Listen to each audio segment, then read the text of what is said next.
Higher television ratings, higher attendance figures.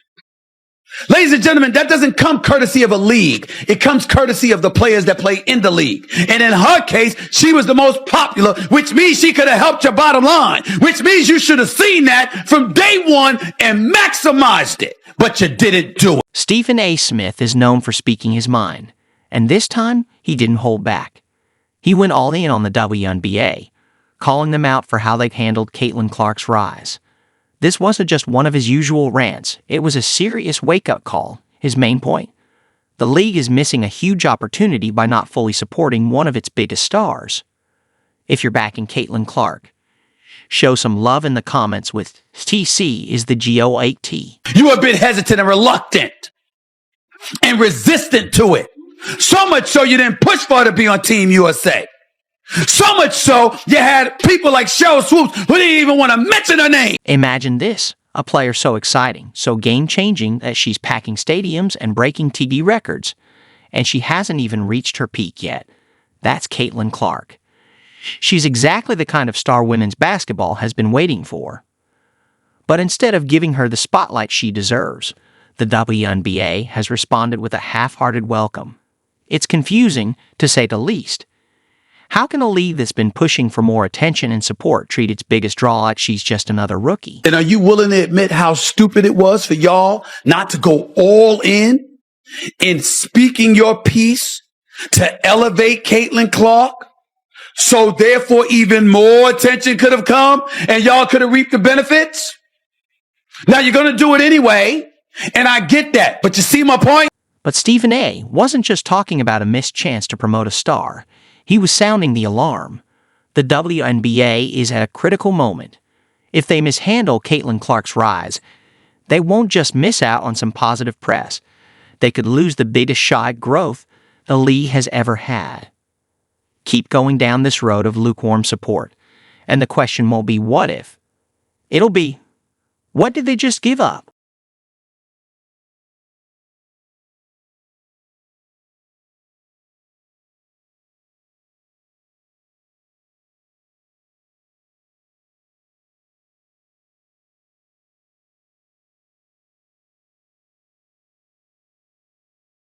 When Stephen A. speaks up, it's never just chatter, it's a moment. His latest comments didn't just criticize a few choices. He took direct aim at the WNBA's leadership.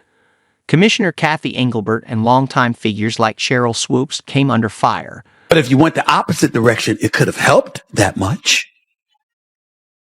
and facilitated you being in an even stronger position to get yours. But you didn't do it. You didn't do it.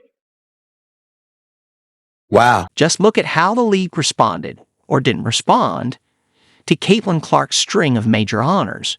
She's made Forbes 30 Under 30, was named Sports Business Journal's Sports Person of the Year, AP Female Athlete of the Year, Time Athlete of the Year, the list goes on. She's not just playing the game, she's changing it, pulling the spotlight onto women's basketball like never before. And how did the WNBA leadership react? With silence. No bold campaigns, no league-wide buzz, no this is our moment celebration. Commissioner Kathy Engelbert seemed content to stand quietly in the background while Caitlin's name lit up the headlines. And don't even get started on how the league handled her Rookie of the Year announcement. Past winners got events, fanfare, and full-on media rollouts. Caitlin, she got a phone call. That's it. No press conference, no big reveal, just a call. We're talking about the most talked-about player in women's basketball in decades, and the league managed to make her award moment feel like a generic robocall from the drugstore. Fans saw it, and they weren't quiet about it. They didn't need Stephen A. to point it out. They were already fired up, calling the league out themselves. They were going to let her know she was Rookie of the Year with a phone call in Connecticut during a practice before a playoff game. You can't make this up. The real question is, why is this happening? Why is a league that claims to want more attention acting like it's uncomfortable with the best thing that's ever happened to it? Why the strange passive-aggressive attitude toward the very player bringing women's basketball into millions of homes? It feels like the WNBA doesn't know how to handle success, at least not when it doesn't come packaged with the politics they're used to. Stephen A's comments weren't just a hot take. They were the truth that fans and insiders have been quietly saying for months. And he didn't just speak up for Caitlin Clark. He called out the entire system. This isn't just about dropping the ball on one PR moment. It's about a league struggling to figure out how to support a once-in-a-generation talent who doesn't follow their outdated playbook. It elevated television ratings, it elevated attendance, and it damn sure elevated franchise value. But now, something that y'all resisted talking about, opining about, acknowledging. Other sports leagues are built around their stars. Just look at how the NBA embraces players like LeBron James and Steph Curry. They know star power drives everything. But somehow, the WNBA landed a once-in-a-generation talent in Caitlin Clark and responded with a shrug. She's breaking attendance records, drawing massive TV audiences, and bringing attention to the league like never before. And yet, instead of celebrating her, the WNBA acts like she's a problem they don't quite know how to handle, when in reality, she's their golden opportunity.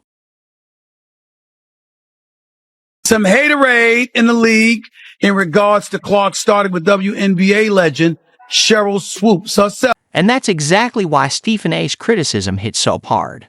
The stakes are huge. This isn't just about Caitlin Clark. It's about the future of the WNBA. Fans are begging for real leadership. They want someone at the top who understands the moment, who isn't afraid to rally behind the superstar who's right there, making headlines and bringing in new fans. If the league keeps stumbling through this, it won't just stall progress. It could start moving backwards. Stephen A didn't go off because he's against the league. He did because he believes in its potential. But potential doesn't mean much without action.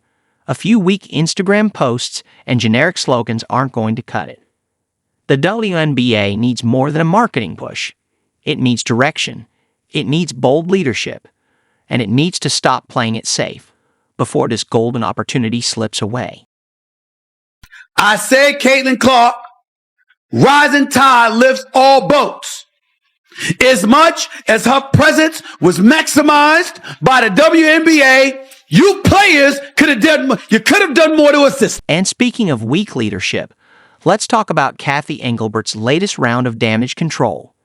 When the commissioner finally got the spotlight on major platforms like 60 Minutes and CNBC's Power Lunch, fans and players hoped for something solid. A clear message. A little fire. Anything. Instead, Engelbert showed up with all the energy of a boardroom PowerPoint. No urgency, no spark. Just a string of corporate talking points that left people wondering if she's even watching the same games. During her 60 Minutes interview, she was handed a total softball. What do you think about Caitlin Clark's impact? This was her chance to show real leadership, to unite the league behind its brightest star in years. Instead, she gave one of the flattest answers possible. No league is about one player. It was a missed moment, and in a time when the league desperately needs bold, forward-thinking leadership, that kind of lukewarm response said everything fans needed to hear. I noticed when you're asking about Caitlin a lot, you bring up other rookies as well. No league's ever about one player. That player could get hurt or whatever. So I think it's just to give recognition that in sports, people watch for compelling content and rivalries. And you can't do that alone as one person. Translation? The league is scared to lean too hard into Caitlin Clark's success, which is wild because right now, the WNBA's entire marketing plan should be Caitlin Clark and company. Imagine if the NBA had responded to Michael Jordan's rise with, well, we're bigger than one player. That would have been a joke. But that's exactly the kind of energy Commissioner Engelbert and her team are putting out. By acting like Caitlin isn't the main reason fans are showing up. You know basketball. You know basketball. You know basketball. You know basketball better than me. You know basketball than any of the pundits. You know basketball better than most of the men that play basketball. There is no way in hell you just accidentally left Caitlin Clark's name out of that soliloquy that you dropped about the Indiana Fever. Stop it. You know that. Stop it. Tuning in and talking about the WNBA, they're not just missing the moment. They're insulting the fans' intelligence.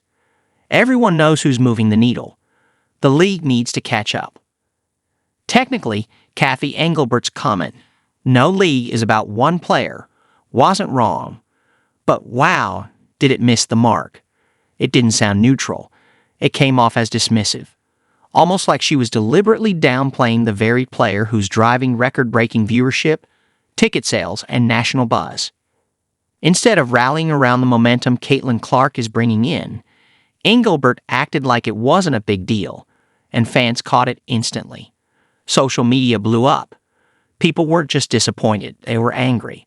Because in that one moment, the league looked like it was fumbling its biggest opportunity in decades. Things didn't improve on her appearance on CNBC's Power Lunch either. Faced with serious issues like player safety, inconsistent officiating, and clear disparities in treatment, Engelbert stuck to the script. She rolled out the usual buzzwords: rivalries, excitement, storytelling. Nothing real, nothing honest, just polished PR speak. It felt less like a commissioner leading through a pivotal moment and more like a CEO spinning a rough earnings call. Fans, players, analysts, they all wanted substance. What they got instead was a smokescreen. And in that moment, the gap between the league's leadership and the reality on the ground couldn't have been more obvious. One white, one black. And so we have that moment with these two. But the one thing I know about sports, you need rivalry. That's what makes people watch. They want to watch games of consequence between rivals. They don't want everybody being nice to one another. But this isn't just a PR headache. It's a ticking time bomb with real consequences. While Engelbert gushed about rivalries driving ratings, actual players are out there risking injury in games marred by inconsistent officiating. Caitlin Clark, who's brought more attention to the WNBA than anyone in recent memory, isn't asking for special treatment. She's asking for a fair shot at doing her job without being battered every night. Yet, the league leadership seems more concerned with spinning narratives than protecting its stars. If they don't fix these foundational issues, the WNBA could end up alienating the exact audience Clark pulled in. It's a balance, but certainly from a marketing dollars, but corporate partners are stepping up to endorse these players, much more so than they were 5 years. The officiating in the WNBA has turned into a full-blown problem. 1 minute, refs are calling every little touch. The next, they're letting blatant fouls slide. It's inconsistent, confusing for the players, and straight up frustrating for fans.